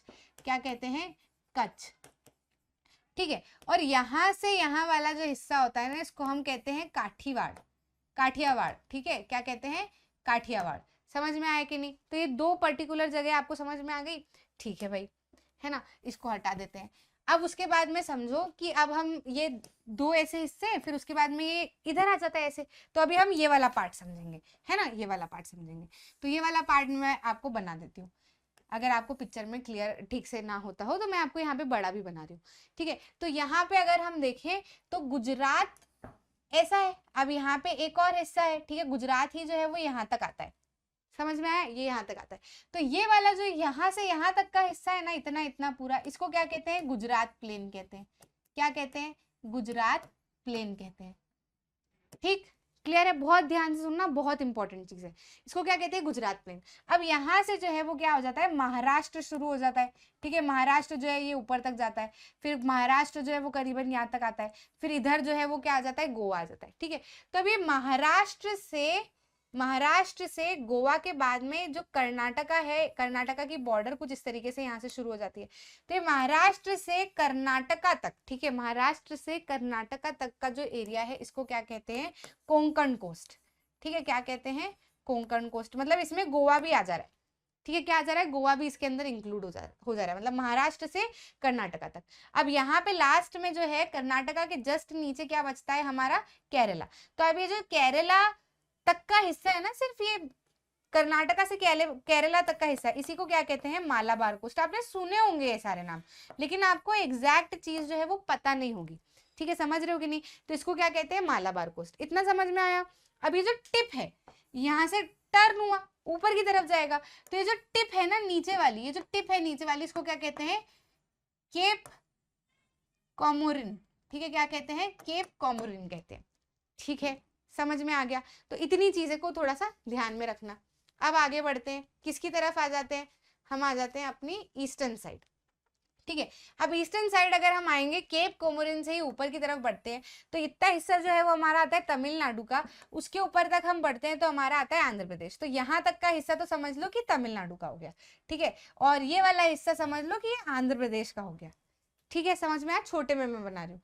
फिर यहाँ से जो है वो हमारा क्या बनता है, उड़ीसा, है ना। अब आपको उड़ीसा तक का ही ध्यान रखना है, ठीक है, उड़ीसा तक का ही आपको ध्यान रखना है। यहाँ पे क्या है, आंध्र प्रदेश, इधर क्या है, तमिलनाडु, और नीचे ये सबसे छोटा। तो बेसिकली यहाँ पे आपको 3 देखने को मिलेंगे। तो ये जो इतना हिस्सा है ना, मतलब उधर नहीं बनाते हुए, इसको अपन इधर ही बनाते, ठीक है। ये जो इतना हिस्सा है ना, इसको हम कहते हैं उत्कल प्लेन। क्या कहते हैं, उत्कल प्लेन, ठीक है। इसको क्या कहते हैं, उत्कल प्लेन। अब ये जो उड़ीसा में ना ऐसा एक यहाँ पर इससे डेंट आता है, थोड़ा सा बाहर की तरफ जाता है जो, ठीक है, उड़ीसा में कुछ ऐसा बाहर की तरफ ये जाता है। तो ये उड़ीसा के बाहर की, उत्कल प्लेन तो नीचे तक है, लेकिन ये उड़ीसा के बाहर से, उड़ीसा के बाहर से, एक मिनट, इसको थोड़ा सा मिटाते हैं, पूरे हिस्से को ही मिटाते हैं, ठीक से बनाती हूँ। आई होप आपको दिख तो रहा होगा, लेकिन मैं उसको और थोड़ा सा ठीक से बनाने की कोशिश करती हूँ ताकि क्लियर हो जाए आपको, है ना। ये क्या हो गया, हमारा तमिलनाडु, भाई हाँ यार, सबको अभी नाटक करना है। ये क्या हो गया, हमारा तमिलनाडु। यहाँ से यहाँ तक क्या हो गया, हमारा आंध्र प्रदेश, ठीक है। आंध्र प्रदेश के ऊपर से क्या हो गया, हमारा उड़ीसा। अब उड़ीसा से सिर्फ उड़ीसा तक ही, ठीक है, उड़ीसा के एक कोने से दूसरे कोने तक ही क्या कहते हैं, उत्कल प्लेन कहते हैं, ठीक है। वही उड़ीसा का एक जो हिस्सा है जो थोड़ा सा बाहर है, वहां से आंध्र प्रदेश के बीच तक, ठीक है, मतलब बीच वाले हिस्से तक, है ना। यहाँ पे कोने से कोना नहीं, उड़ीसा तो पूरा का पूरा है, लेकिन ये जो नर्दर्न सिरसर है ना वो उड़ीसा के बीच से आंध्र प्रदेश के बीच तक, मतलब जो सेंटर पॉइंट है ना इधर तक, सेंटर पॉइंट के हिसाब से आप समझ सकते हो, है ना। तो इसको क्या कहते हैं हम, नर्दर्न सिरसर कहते हैं, ठीक है, नर्दर्न सिरसर, ठीक है। वहीं ये जो आधा हिस्सा, अब आधा हिस्सा आंध्र प्रदेश का ही बचा है और पूरा का पूरा तमिलनाडु भी बचा है, तो ये आधा हिस्सा आंध्र प्रदेश का और पूरा का पूरा तमिलनाडु का इतना जो प्लेन है क्या कहता है, कहलाता है कोरोमंडल कोस्ट। क्या कहलाता है, कोरोमंडल। ठीक है, समझ में आया कि नहीं आया? दोनों कोस्ट आपको याद रहेंगे, थोड़ा सा दिमाग में रहेंगे, इधर भी 3 है, उधर भी 3 है, और ऊपर कच्छ और काठियावाड़ आ जाता है, और नीचे तमिलनाडु के सबसे नीचे जो है वो क्या आ जाता है, केप कॉमोरोन। ठीक है, समझ में आया? तो अभी यहाँ पे हमको बेसिकली क्वेश्चन जो है वो पूछा जा रहा है कि the coastal plain south of river Tapti till southern Goa is known as. अब रिवर ताप्ती जो है ना वो कहीं यहाँ से निकलती है, तो रिवर ताप्ती के साउथ से गोवा के सदर्न पार्ट तक तो हमारा कोंकण कोस्टल प्लेन ही आ रहा है ना, और नीचे तक भी जाता है, पर ये तो गोवा तक का ही पूछ रहे हैं, तो वहां तक का हिस्सा जो है वो क्या कहलाता है, कोंकण कोस्ट। देख लेते हैं हम आंसर में क्या आ रहा है हमारे, है ना। आंसर हम इसका जो है वो चेक कर लेते हैं, क्या दिख रहा है हमको आंसर में, कोंकण कोस्टल प्लेन। ठीक है, समझ में आया? तो वैसे कुछ भी पूछ सकते हैं कि आंध्र प्रदेश के यहाँ से नीचे तक का कौन सा कहलाता है, उधर उड़ीसा के यहाँ से आंध्र प्रदेश के आधे तक कौन सा कहलाता है, उड़ीसा का वाला जो कोस्ट है वो क्या कहलाता है, तो उत्कल प्लेन कहलाता है। इधर भी वो कुछ भी पूछ सकते हैं, केरला वाला कोस्ट जो है वो क्या कहलाता है, तो मालाबार कोस्ट कहलाता है ना। तो आपको ध्यान में रखना है बाकी सारे भी, ठीक है, मैंने आपको अच्छे से समझा दिया। नेक्स्ट पे आ जाते हैं, who is the chairman of drafting committee of Indian constitution. मैं कह रही थी ना कि एक आध क्वेश्चन तो सब मिल ही जाएगा, जो पुराने साल में हम बहुत बार डिस्कस कर चुके हैं, तो ऑलरेडी ये वाला क्वेश्चन तो सबको पता है, मैं इसका आंसर नहीं बता रही, बाकी आप देख सकते हो फिर भी एक बार। डॉक्टर भीमराव अंबेडकर जी, जिन्होंने ड्राफ्टिंग कमेटी के जो चेयरमैन थे और कॉन्स्टिट्यूशन बनाने में बहुत ही इंपॉर्टेंट रोल प्ले इन्होंने किया था। ठीक, who has the power of judicial review in Indian constitution. किसके पास में, इंडियन कॉन्स्टिट्यूशन में किसके पास में जुडिशियल रिव्यू की पावर है ना, कौन ये काम जो है वो कर सकता है बेसिकली। तो ये वाला काम जो है वो दोनों सुप्रीम कोर्ट और हाई कोर्ट दोनों कर सकते हैं, है ना। ये वाला क्वेश्चन भी पहले एक बार ही पूछा हुआ है प्रीवियस ईयर क्वेश्चन में, जुडिशियल रिव्यू वाला। तो हाँ, इसका आंसर जो है वो सुप्रीम कोर्ट और हाई कोर्ट जो है वो दोनों हो जाएगा। Who made the Indian constitution. Indian constitution किसने बनाया, तो भाई कॉन्स्टिट्यूएंट असेंबली ने बनाया, और किसने बनाया, है ना। कॉन्स्टिट्यूएंट असेंबली सेटअप की गई थी for making up of Indian constitution. अच्छा, आपको ध्यान है इसके पहले वाला जो प्रीवियस ईयर क्वेश्चन है उसके सिविक्स के क्वेश्चन बहुत डिफिकल्ट थे, ठीक है। यहाँ पे अभी हमने देखा तो ज्योग्राफी के क्वेश्चन थोड़े से डिफिकल्ट थे। तो हर एनटीएससी के पेपर में एक ने एक पार्ट जो है वो कुछ इस तरीके का आता ही आता है, जो थोड़ा सा हमको लगता है कि यार ये भारी जा रहा है हिस्सा, है ना। तो आपको उस चीज के लिए तैयार रहना पड़ेगा, इसलिए हम प्रीवियस ईयर क्वेश्चन ही सबसे ज्यादा कर रहे हैं, ठीक है। समझ में आ रहा है कि नहीं? अब यहाँ पे पूछ रहे हैं कि विच institution is the example of direct democracy in India. कौन सा इंस्टीट्यूशन इंडिया का ऐसा एग्जाम्पल है, मतलब डायरेक्ट डेमोक्रेसी का एग्जाम्पल है। ठीक, तो ग्राम सभा के बारे में मैंने आपको बताया था, एक प्रीवियस ईयर क्वेश्चन में पूछा गया था कि ऐसा कौन सा इंस्टीट्यूशन है जिसमें जो मेंबर्स होते हैं वो डायरेक्ट वोटर्स ही होते हैं, मतलब जो विलेज के वोटर्स होते हैं वही उसी इंस्टीट्यूशन के मेंबर्स होते हैं। तो वहां पे हमने ग्राम सभा टिक करा था, है ना। और डेमोक्रेसी का मतलब भी क्या होता है ना कि डायरेक्ट इन्वॉल्वमेंट हो किसका, पीपल का, ठीक है। तो अगर हम समझे तो ग्राम सभा में ही तो वही चीज हो रही है ना, एकदम डायरेक्ट इन्वॉल्वमेंट है लोगों का। लोग जो वोटर्स हैं, जो ग्राम सभा को के मेंबर्स को चुन रहे हैं, या फिर ग्राम सभा को जो भी है वो पूरा कंस्टिट्यूट कर रहे हैं, उसके अंदर डायरेक्ट वोटर्स जो है वही मेंबर्स भी हैं उसी के, है ना। तो डिसीजन जो है वो उसी हिसाब से लिया जाएगा, तो it is the example of direct democracy in India. ठीक, व्हाट इज टिग्रिस। टिग्रिस क्या है भाई, टिग्रिस क्या है? तो देखो, एक पिछले देखो बहुत सारी चीजें प्रीवियस ईयर क्वेश्चन से जुड़ी हुई आई जाती है, कई तो डायरेक्ट क्वेश्चन आ जाएंगे, नहीं भी आए तो कुछ ऐसे कंसेप्ट आ जाएंगे जो हमने कहीं ना कहीं पढ़े हुए हैं। मैंने आपको पिछले प्रीवियस ईयर क्वेश्चन में बताया था कि जो है हमारा मेसोपोटामिया, है ना। मैं कह रही थी कि आपको, मेरे को वो नाम बचपन में बहुत अच्छा लगता था पर मेरे को मतलब नहीं पता था उसका, अभी रिसेंटली पता चला। तो मेसोपोटामिया मैंने क्या बताया था कि ऐसा लैंड जो चारों तरफ से पानी से घिरा हुआ है ना, मतलब चारों तरफ से क्या है, रिवर्स से घिरा हुआ है, पानी से तो नहीं, रिवर्स है, मतलब पानी तो वैसा पूरा समुद्र भी हो सकता है, पर ऐसा नहीं है।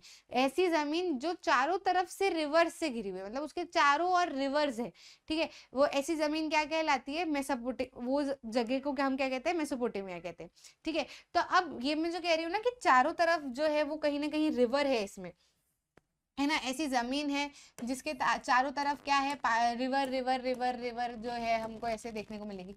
जो रिवर जो है ना उसमें ईस्टर्न साइड में मतलब इधर इसको ईस्ट साइड बोलेंगे, इसको वेस्ट बोलेंगे, इसको नॉर्थ बोलेंगे, साउथ बोलेंगे, चारों डायरेक्शन में रिवर्स है क्योंकि, ठीक है। तो ईस्टर्न साइड में इसमें मेसोपोटामिया में 2 रिवर्स है, जिसमें से एक रिवर जो है वो क्या है, ट्रिग्रिस, ठीक है, उसका नाम क्या है, ट्रिग्रिस, है ना। तो देखो डायरेक्ट क्वेश्चन नहीं है, लेकिन उसका कंसेप्ट तो जो है वो यूज हो रहा है ना।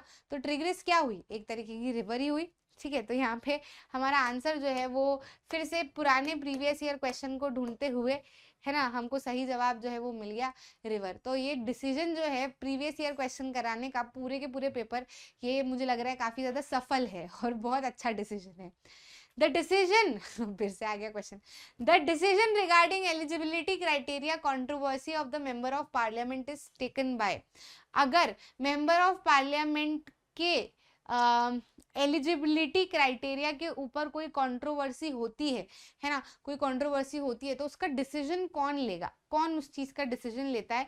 तो बेसिकली डिसीजन जो है वो प्रेसिडेंट साहब लेते हैं, वो इलेक्टोरल कमीशन से क्या करते हैं, एडवाइस लेते हैं और उसके बाद में वो डिसीजन लेते हैं, ठीक है। तो मेंबर ऑफ पार्लियामेंट जो है वो इलेक्शन कमीशन से ही क्यों भैया एडवाइस लेना, किसी और से क्यों नहीं ले रहे हैं, क्योंकि जो मेंबर ऑफ पार्लियामेंट है वो इलेक्ट होके आते हैं, ठीक है। और इलेक्शन किसके हाथ में होता है, इलेक्शन कमीशन के हाथ में होता है।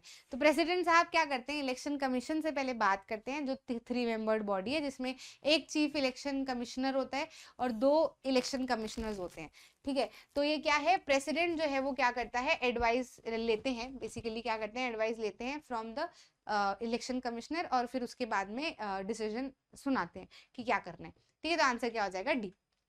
Prime minister of India is, India के जो प्राइम मिनिस्टर है वो क्या है, नरेंद्र मोदी जी।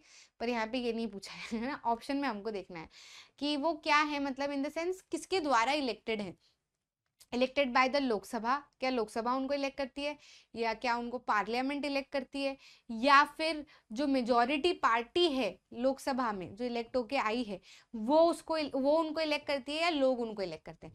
देखो बेसिकली जो है वो लोग प्रधानमंत्री को इलेक्ट नहीं करते डायरेक्टली, ठीक है। उन लोगों की चॉइस जरूर हो सकती है उस पर्टिकुलर पार्टी के लोगों को इलेक्ट करने की। देखो क्या होता है ना कि मैं लोग हूँ, है ना, अब मान लो प्रधानमंत्री के इलेक्शन हो रहे हैं, ठीक है। तो इलेक्शन कैसे होंगे कि हर जगह पर जो है वो क्या होगा, वोटिंग होगी, ठीक है, और चुने जाएंगे एमपी, ठीक है, मेंबर ऑफ पार्लियामेंट, ठीक है, मेंबर ऑफ पार्लियामेंट चुने जाएंगे।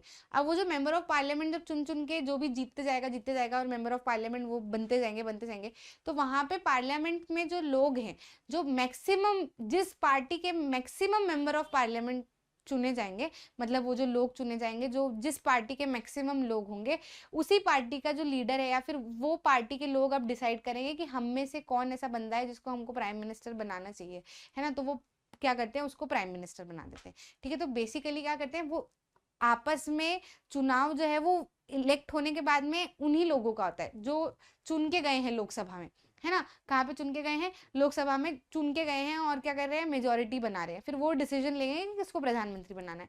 बाकी हम तो क्या करते हैं, लोकसभा के लोगों को चुनते हैं, ठीक है, समझ में आया। तो it is elected by the majority party in the Lok Sabha.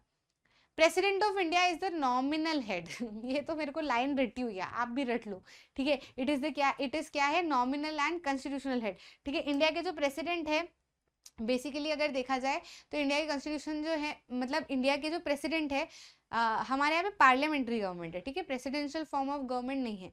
तो हमारे जो हेड हैं वो मेन जो काम है हमारे इंडिया का वो सारे के सारा प्राइम मिनिस्टर ही करते हैं मेन काम। बाकी जो मेन सिग्नेचर या अथॉरिटी या ये वाले जो सारे काम है वो प्रेसिडेंट करते हैं। तो प्रेसिडेंट क्या है, एक नॉमिनल हेड है, ठीक है, मतलब दिखाने के लिए जो हेड है वो क्या है, प्रेसिडेंट। बाकी अगर आप देखोगे यूएस वगैरह जैसे या फिर अपने अमेरिका में अगर आप देखोगे कि यूजुअली जो इलेक्शन होते हैं सिर्फ वोटिंग करके जो बनता है वो कौन कौन बनते हैं, वो प्रेसिडेंट बनते हैं, उनकी प्रेसिडेंशियल फॉर्म ऑफ गवर्नमेंट है।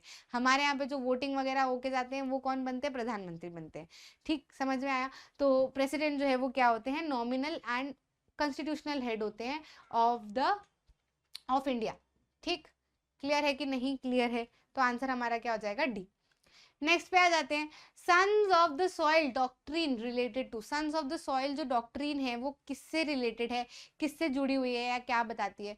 तो basically sons of the soil जो डॉक्ट्रिन है उसमें बताया गया है या ये चीज़ कही गई है कि जो सॉइल मतलब आप ये कह सकते हो कि एक रीजनल लेवल पे बात की गई है उसमें, है ना? कहीं पे दिख रहा है कि रीजनलिज्म, हाँ, रीजनलिज्म की ही बात यहाँ पर की हुई है कि जैसे इंडिया में जो स्टेट्स बने हुए हैं या फिर जो स्टेट्स हैं वो बेसिकली लिंग्विस्टिक, वहाँ पे रहने वाले जो लैंग्वेज में जो ज़्यादा लोग हैं, ठीक है, जो बहुत पुराने समय से रहते हुए आ रहे हैं, ठीक है, वही उस ज़मीन के बेटे हैं या उसी ज़मीन के जो है वो पुत्र हैं। बाकी जो दूसरे लोग बाहर से आए, फिर वो धीरे धीरे वहाँ पे रह के बसने लगे, फिर वो डोमिनेट करने लगे, वो सारी बातें अलग हैं। बाकी जो सन ऑफ द सॉइल जो है वो वहाँ की बोली बोलने वाले जो लोग हैं वहीं के ओरिजिनल लोग हैं, एंड उसके अराउंड जो है वो पूरी बातें उसमें कही गई है। ठीक है, तो बेसिकली एक रीजनलिज्म के ऊपर बात करते हुए हमको दिखती है पूरी की पूरी sons of the soil doctrine. ठीक, democracy is a system of government in which the final power rest with the people. ये वाला क्वेश्चन भी एक प्रीवियस ईयर क्वेश्चन में मैं आपको करवा के आ चुकी हूँ, है ना, कि जो डेमोक्रेसी है उसमें जो फाइनल पावर है वो किसके ऊपर रेस्ट करती है, लोग, फिर जनता। कुछ भी हो तो आखिरी जो है वो डिसीजन किसका होगा, जनता का होगा, है ना। तो फाइनल पावर किसके हाथ में है, जनता की। जनता जब चाहे जो चाहे जिसको बदल सकती है, तो जनता से बच के रहने का होता है। National development council NDC was setup in. NDC कब सेटअप की गई थी, एनडीसी क्या होती है तो नेशनल डेवलपमेंट काउंसिल जो है वो सेटअप की गई थी इन द ईयर 1952, है ना, 1952 में सेटअप की गई थी। और इसलिए सेटअप की गई थी ताकि, अच्छा आपको पता है कि जैसे ही हम इंडिपेंडेंट हुए थे उसके बाद में ये चीज़ डिसाइड हुई थी कि हम क्या करेंगे, हम 5 ईयर प्लानिंग करेंगे, है ना। तो प्लानिंग कमीशन बिठाया जाएगा। अब ये प्लानिंग कमीशन जो है 5 ईयर की प्लानिंग कर रही है, ये सही कर रही है, नहीं कर रही है, अच्छी कर रही है, देश के हित में है, नहीं है ना, डेवलपमेंट किस तरीके से होगा भी कि नहीं होगा। तो उसके ऊपर एक चेक रखने के लिए नेशनल डेवलपमेंट काउंसिल का जो है वो उसकी स्थापना की गई थी कि भैया ये जो प्लानिंग कमीशन से 5 ईयर प्लान निकल रहा है इसके ऊपर एक चेक लगाए, समझे कि हाँ भाई सही तरीके से जो है वो प्लानिंग की जा रही है कि नहीं की जा रही है। उसके लिए नेशनल डेवलपमेंट काउंसिल को बिठाया गया था इन द ईयर 1952, है ना। तो देखो मैं आपको कहानी सुनाते जा रही हूँ, साथ साथ में भूलने का नहीं है ना, अपन से वैसे रैंडम टिक नहीं कर रहे हैं आंसर को। नेक्स्ट क्वेश्चन पे आ जाते हैं। The currency of England is pound. Pound sterling बहुत अच्छे से पता है हमको। इंग्लैंड की बात हो रही, यूएसए की बात नहीं हो रही, ठीक है। डॉलर मत लिख के आना ना, डॉलर तो नहीं भैया, हाँ पहले में इंग्लैंड डॉलर ऐसा नहीं है। पाउंड स्टर्लिंग याद हो अगर आपको, तो हम एज ऑफ इंडस्ट्रियलाइजेशन में पढ़ते हैं, मेकिंग ऑफ ग्लोबल वर्ल्ड में पढ़ते हैं, है ना। मेकिंग ऑफ ग्लोबल वर्ल्ड में जब हम बात करते हैं तो अब ऐसा बताया जाता है कि पाउंड स्टर्लिंग वगैरह से जो भी एक्सचेंज रेट्स हैं वो हमारे किस तरीके से एक्सचेंज होंगे, उसके रिगार्डिंग हम थोड़े से टेंस थे, है ना, हमको थोड़ा सा चिंता थी। ठीक है, नेशनलिज्म इन इंडिया में भी पढ़ते हैं हम, उतना दूर कहाँ जा रहे हैं, चलो नेशनलिज्म इन इंडिया में ही पढ़ते हैं। जो बिजनेस मैन जो बात कर रहे होते हैं ना, बिजनेसमैन, सिविल डिसोबीडियंस मूवमेंट में जब बिजनेसमैन लोगों की बात होती है तो वो कहते हैं कि उनको फिक्स रेशो चाहिए विद द पाउंड स्टर्लिंग। ठीक है, याद आ रहा है कि नहीं आ रहा है? तो वो क्यों, क्योंकि वो ब्रिटेन की करेंसी है ना, तो उस समय पे उन्हीं का दबदबा था। ठीक है, तो क्या है भैया, पाउंड जो है वो इंग्लैंड की करेंसी है। इंग्लैंड कह दे, ब्रिटेन कह दे, जो भी है एक ही बात है। ठीक, Mahatma Gandhi National Rural Employment Guarantee Act was started by. अब देखो हर बार ऐसे क्वेश्चन पूछते हैं कि मनरेगा लिख देते हैं या कहीं किसी में नरेगा लिख देते हैं, फिर कहते हैं कि ऑप्शन में पूछ लेते हैं कि क्या गारंटी करता है, तो 100 डेज ऑफ वर्क गारंटी करता है ना। ऐसे बहुत सारे क्वेश्चन में ऐसे पूछा गया है घुमा फिरा के। अब क्वेश्चन इनको सेम पूछना है ना, मतलब इनके पास में कंसेप्ट वही है, अब उसको नए तरीके से कैसे पूछे। फिर पूछ रहे हैं कि मनरेगा जो है वो किसके द्वारा लागू की गई थी, तो government of Bihar, government of India, government of Maharashtra, government of Kerala.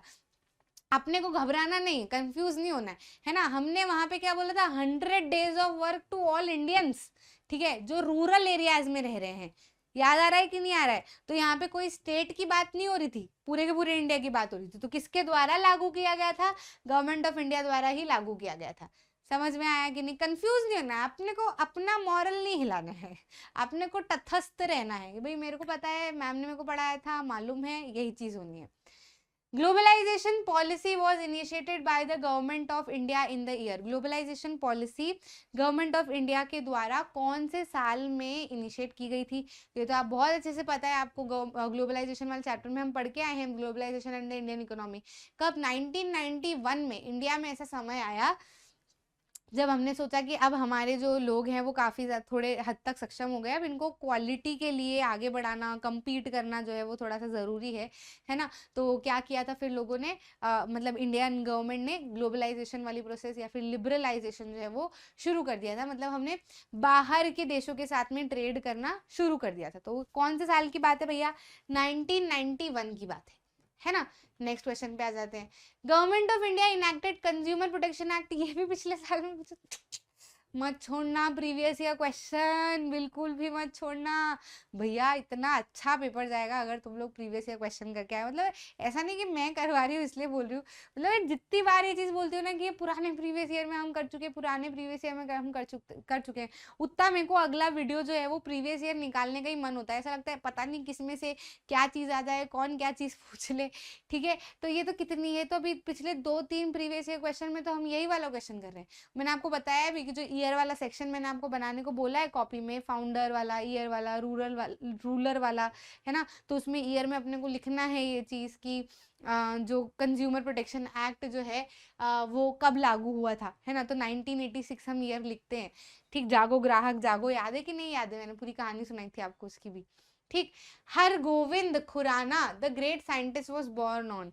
Hargovind Khurana जो काफ़ी बड़े साइंटिस्ट थे, उनका जन्म कब हुआ था? जन्म तिथि हमको लिखनी है। तो वो जो ईयर वाला सेक्शन है ना उसमें इस तिथि को लिख लो, ठीक है? Birth of Hargovind Khurana. अब हरगोविंद खुराना जो है वो ग्रेट साइंटिस्ट तो यहाँ पे लिखा हुआ है, लेकिन आपको पता होना ज़रूरी है कि वो उन्होंने किस चीज़ में बड़ा नाम हासिल किया था। तो बेसिकली इन्होंने एक सिंथेटिक जीन बनाने में काफ़ी बड़ा नाम कमाया था, ठीक है? मतलब सिंथेटिक जीन जो है वो हमारी बॉडी में होते हैं, ओरिजिनल जीन्स होते हैं, इन्होंने सिंथेटिक जीन बना डाला भाई। मतलब समझ रहे हो कि नहीं समझ रहे हो? इन्होंने प्रोटीन वगैरह लेके जो भी चीज़ें लगती है, बायो का मेरे को मालूम नहीं है, बाकी जो भी चीज़ें लगती है ना? तो उससे इन्होंने क्या किया, इन्होंने वाकई में जीन बना डाला, ठीक है? आर्टिफिशियल जीन बना डाला।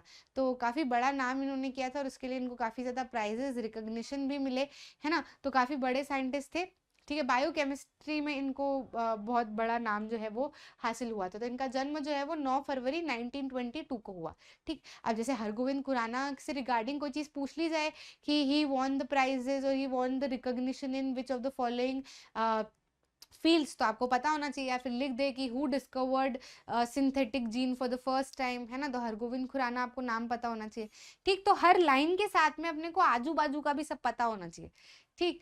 MS Swaminathan the great scientist was awarded Padmashri by the government of India in, कौन से साल में गवर्नमेंट ऑफ इंडिया ने MS स्वामीनाथन जी को पद्मश्री से नवाजा था? तो MS स्वामीनाथन जी को तो पद्मश्री, पद्म भूषण, पद्म विभूषण, बहुत सारे अवार्डों से नवाजा गया था।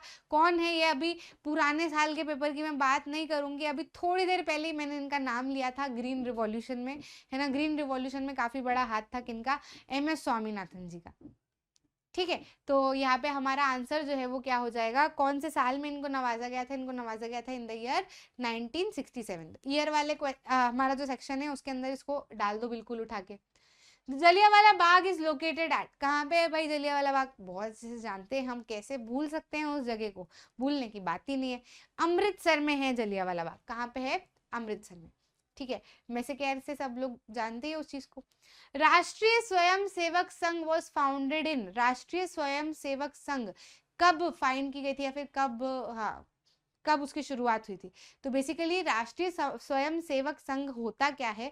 तो इसकी शुरुआत की गई थी कि ऐसा ऑर्गेनाइजेशन बनाया जाए या ऐसा ग्रुप बनाया जाए जिसके लोग जो है वो पूरे भारतवर्ष में हिंदुत्व को जगा के रखे, जो रिचुअल्स हैं, जो कल्चर है, उसको बचाया जा सके, है ना। क्योंकि जैसे ही हम लोग इंडिपेंडेंट हुए तो पता नहीं क्या हमारा रुझान एकदम वेस्टर्न कल्चर की तरफ बढ़ने लगा, है ना। जैसे जैसे वेस्टर्न कल्चर की तरफ बढ़ने लगा तो ऐसा देखा जाने लगा कि यार हम कहीं ना कहीं हमारा जो ओरिजिनल कल्चर है हम उसको भूल रहे हैं, हम उसको, वो गायब होता जा रहा है। हमारे बच्चों को हमारे कल्चर के बारे में पता ही नहीं है, कैसे रहना है। जो योगा, अब आप देखो कि नए वाला जो अभी जो वेस्टर्न वर्ल्ड है, ये लोग योग करने लगे हैं, प्राणायाम करने लगे हैं, कपालभाति करने लगे हैं।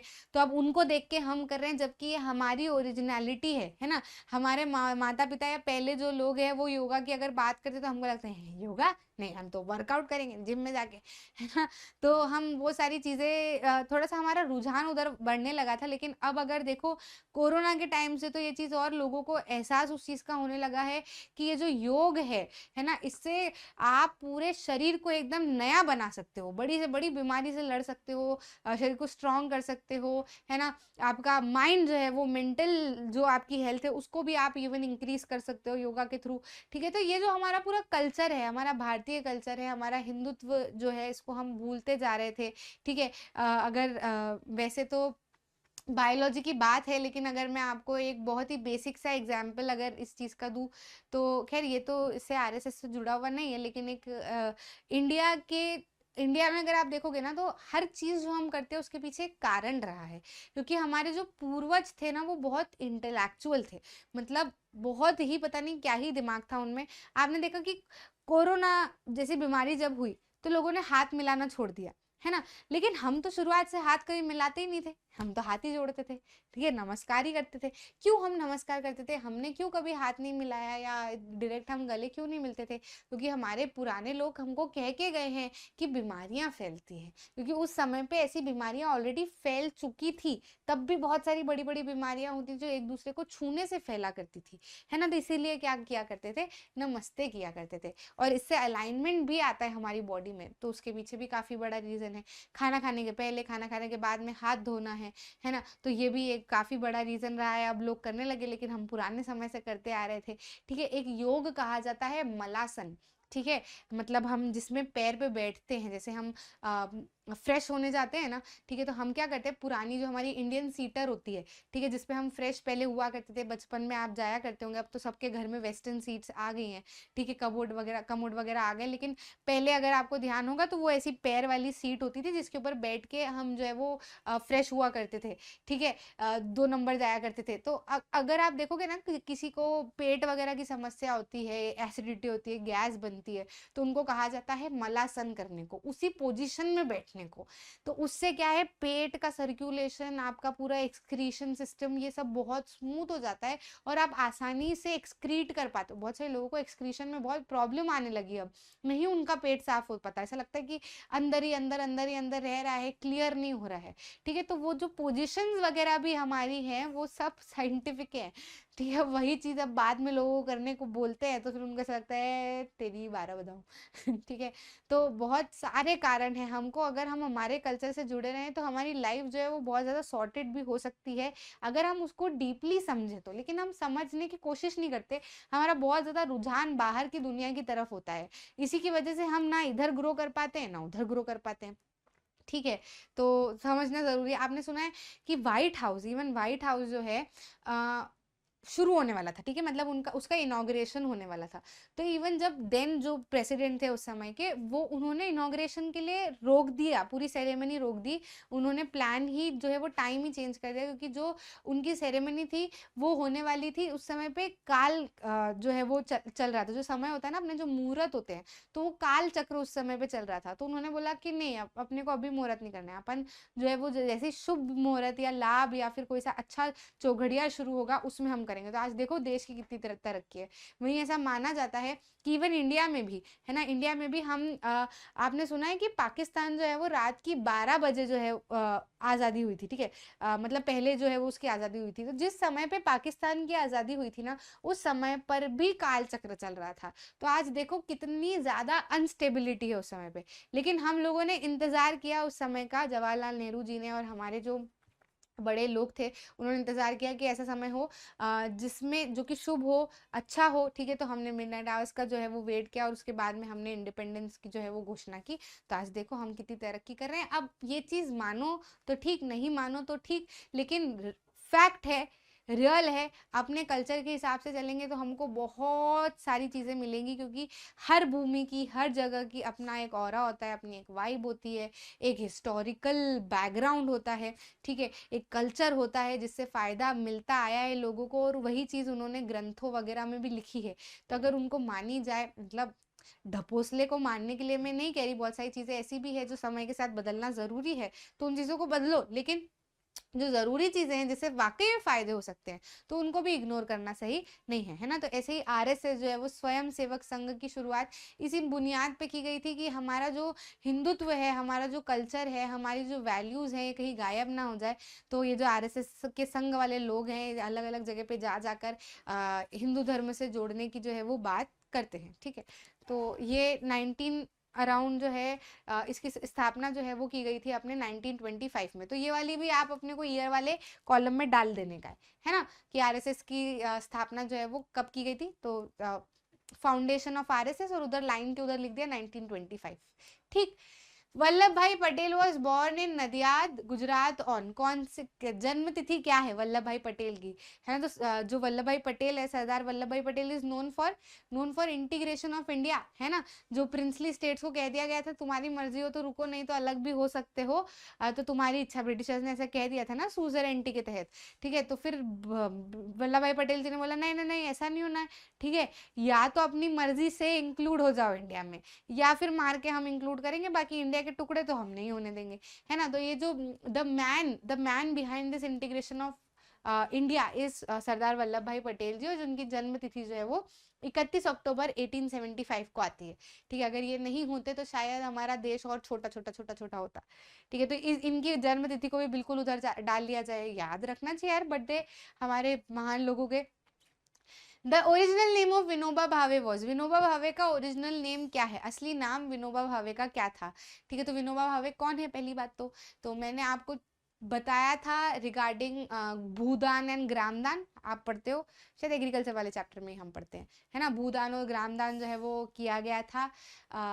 ये एक जगह पर गए थे, ठीक है? वहाँ पर बातें चल रही थी, ठीक है? तो मतलब ये काफ़ी ज़्यादा लोगों को प्रेरित किया करते थे अपनी चीज़ों को लेके, तो ये मतलब गांधी जी के बहुत बड़े डिसिपल थे, ठीक है? तो ये गए थे एक जगह पर, वहाँ पर भाषण वगैरह जो है वो कुछ चल रहा था, ठीक है? तो एक व्यक्ति जो है वो गरीब व्यक्ति उठ के खड़े होते हैं और कहते हैं कि हमको तो खेती करने की बहुत इच्छा है, लेकिन हमारे पास में ज़मीनें ही नहीं है, तो हम क्या करें, है ना? तो फिर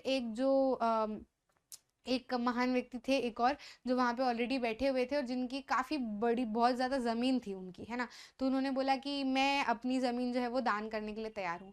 तो विनोबा भावे जी को लगा कि अरे यार ये तो बहुत अच्छी बात है, ऐसे इस तरीके से जो लोग के पास में बहुत एक्स्ट्रा ज़मीनें हैं, या काम करने वाले लोग नहीं है, या आगे वो नहीं बांटना चाहते, तो वो इससे अच्छा है कि वो ज़मीन जो है वो दान कर दिया जाए ऐसे लोगों में जो कि वहाँ पे खेती करके अपना जीवन यापन आराम से कर सकते हैं, है ना? समझ में आया कि नहीं? क्योंकि बहुत सारे लोग होते हैं ना जिनके पास में बहुत बहुत सारी ज़मीन होती है, बच्चे जो खेती करना पसंद नहीं करते हैं, है ना? और बहुत ही ज़्यादा ज़मीन होती है, तो अकेला इंसान कितनी खेती कर लेगा?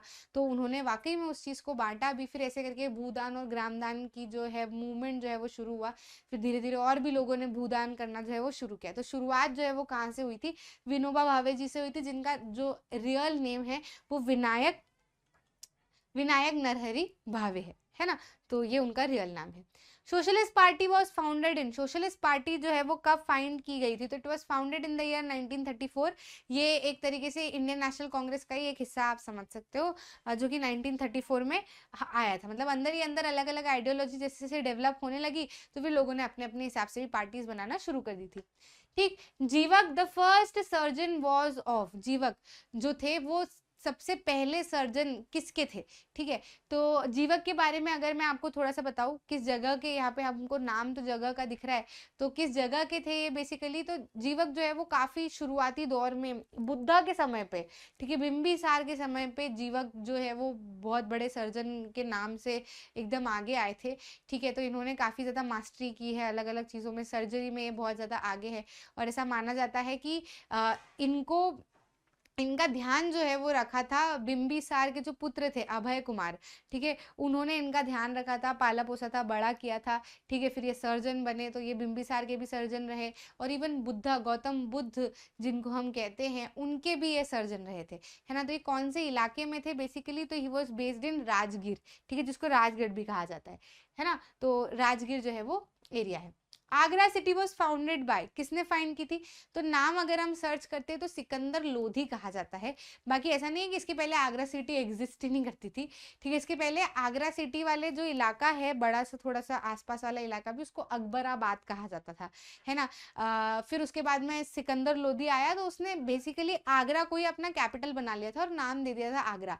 आगरा मतलब अहेड ऑफ, वहां पे जो रिवर है ना, उसके आगे ये सिटी है, ठीक है। वहां पे जो रिवर है, रिवर का नाम बताओ जरा आप, कौन सी रिवर है। आगरा के पीछे, ताजमहल के पीछे अगर आप देखते हो ना, तो वो रिवर आती है, ठीक है। तो वो ऐसे ताजमहल पे खड़े रहो तो पीछे रिवर दिखेगी, रिवर पे खड़े रहो तो आगे आगरा दिखेगा, है ना। तो इस हिसाब से आगरा, अग्र, ऐसे अग्र या फिर आगरा उसको कहा जाने लगा, मतलब अग्र मतलब आगे, ठीक है। तो अहेड ऑफ द रिवर, तो रिवर कौन सी है वो मैंने आज तो आपको पूरे वीडियो में होमवर्क ही नहीं दिया कि ये आंसर आपको बताना है, तो बताओ जरा ये आंसर। मैं तो बहुत सारे वीडियो में आपको होमवर्क देती हूँ, आज तो मैं आपको सारे आंसर बताने लगी, गलत बात होगी यार ये तो आंसर जो है वो क्या आएगा यहाँ पे, सिकंदर लोधी आएगा, ठीक है।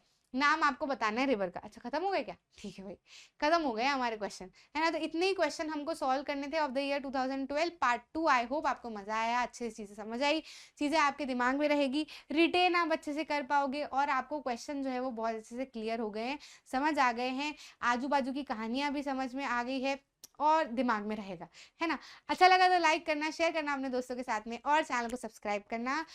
इसी तरीके से सारी की सारी वीडियो शुरुआत से आखिरी तक हमारी तरफ से आपके लिए पूरी तरीके से अवेलेबल रहेंगी, सारी की सारी एग्जाम तक। जो भी दिक्कत हो आप मैग्नेट ब्रेन्स को एक्सेस कर सकते हो। मिलते हैं अगले वीडियो में।